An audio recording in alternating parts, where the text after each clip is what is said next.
Hi, welcome to BuzzLogic Vino Diaries, where influencers talk and I taste. Well, in this case, I won't be in the oven, so I'll be drooling as my guest tastes. But we're here at District Wine Bar, and I'm very excited to welcome Mike Walsh, founder and CEO of Leverage Software. Welcome, Mike. Thank you.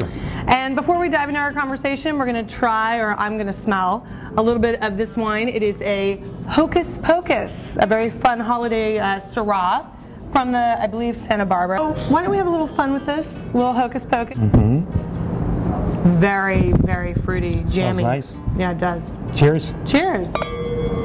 Enjoy. How is that? Very good. Really? Hocus Pocus. Am I still here? Yeah. Have I vanished? No, you're still here. Oh my God. It's really good, actually.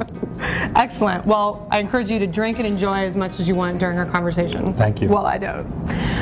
So let's talk a little bit about Leverage Software. And so what are the problems, I guess, you guys are looking to solve for your clients? When brands come to you, what are they looking to accomplish? Yeah, we provide a white-labeled social networking platform and services. So there are usually two things. One are external communities, so people can do things like recommend product features and rank product features, and also collaborate so that our clients can build loyalty with their customer base, so that they decrease attrition and they upsell customers, and they just provide an environment so that their customers can interact and solve problems for each other. One of the questions I had, and I'm sure you guys have heard this many times before, but the whole idea of building your own social network versus going to where customers may already be, like a Facebook, for example. What is the argument for doing something on your own versus, going and ensuring your brand is present in the places on the web where your customers are from a social networking perspective? Sure. In some cases, I think it makes sense to be in both places, and in some cases, it makes sense to have a very purposeful community built specifically around a brand on a community platform like ours or one of our competitors. And in other cases, it makes sense just to be in Facebook, for example, or to be in both places. I think the primary reason somebody would be in a community around their own brand is that their clients can engage more frequently and get more value out of it if it's in their own brand. Some of the social networks just don't have the functionality or the branding capability to allow that engagement to happen very effectively.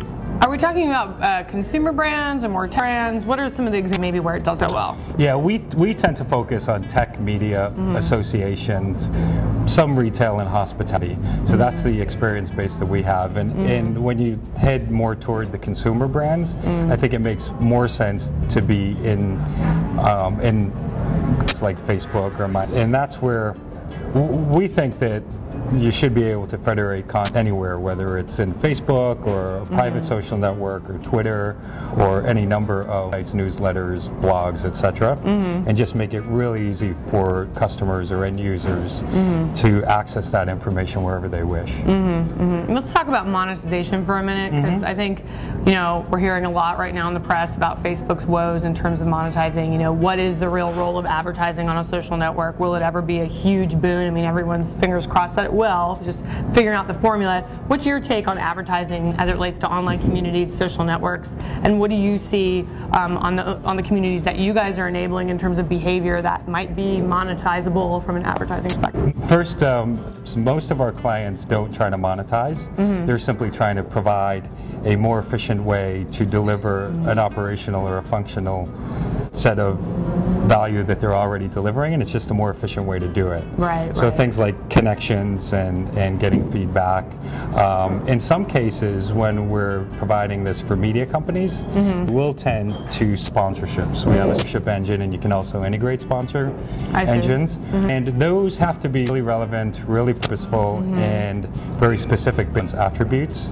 Does have some advantage over some other social networks is that they What do you mean by ad? I don't know what that means, sorry. When someone creates a profile, they often select a set of attributes of things that are important to them, so that the the ads that are being presented to them can be more specific than in other social networks. Frankly, I don't click at those things. Yeah.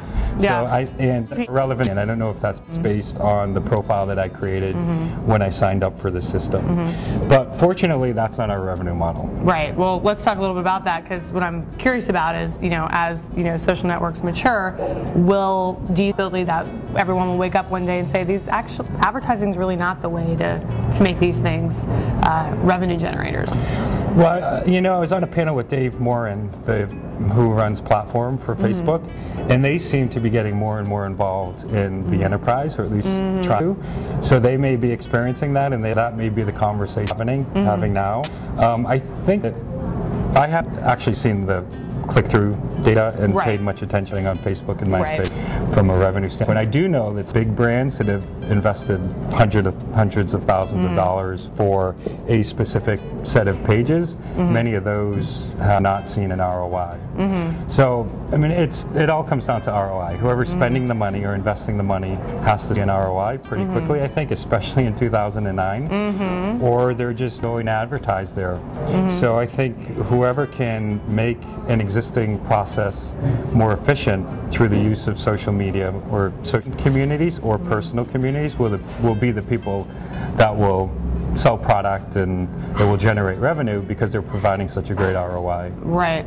So for you guys, what are some examples of how your customers pull ROI from an investment with leverage software? What are some of the metrics or ways that you guys measure the benefit? There are really two primary use cases for our solutions. One is customer communities, and there are usually three or four different metrics that they look at that are really tangible. One is decreasing customer attrition, which is really important right now, just holding on to existing customers. Another is upselling existing customers. Many of our clients invite their prospects into the community and allow the customers to convert those prospects to sales, so they're generating new business. And then there's usually a support cost savings because the community is answering questions for one another. Right. And then a little less tangibly is allowing the community to recommend and highlight new features so that the roadmap is more relevant to the existing customer base. Right. The other type of social networks that we launch are employee social networks. And those are usually about making sales teams or other employees much more efficient. So whether it's ramping up new employees, sharing best practices around a sales community or sales team, or just promoting the top employees because they're more relevant in the community. You can see the work that they're doing. We just launched a community this week for a Fortune 25 retailer, and it's an employee social network, and the main goal is just making the salespeople on the floor more efficient. Yeah. So that they can sell more product. So none of these are necessarily marketing focused or sales focused objectives in terms of pushing product. They're about customers and marketing people involved in the process. In fact, we most frequently sell to marketers, but they're not pushing marketing messages. They're just benefiting from the leads and the loyalty that are generated through the networks. Interesting. It's very, I think, reflective or indicative of what we're seeing with social media overall. It's a process, it's a conversation, it's a relationship building tool, and the marketing benefits maybe just have to fall out of that. So. Right, and I think that's where most social networks have failed. I mean, we've been in business for 5 years, so when we launched these, we didn't really understand the requirements to nurture them, and that it wasn't just a marketing engine. So we had some early failures in some of our client communities, and fortunately they stuck with us, and we've been able to salvage those relationships. But everyone's learning still. Yeah, interesting. Well, thank you so much for coming and for joining us, and thank you guys for tuning in. Till next time, cheers. Vino Diaries. Cheers.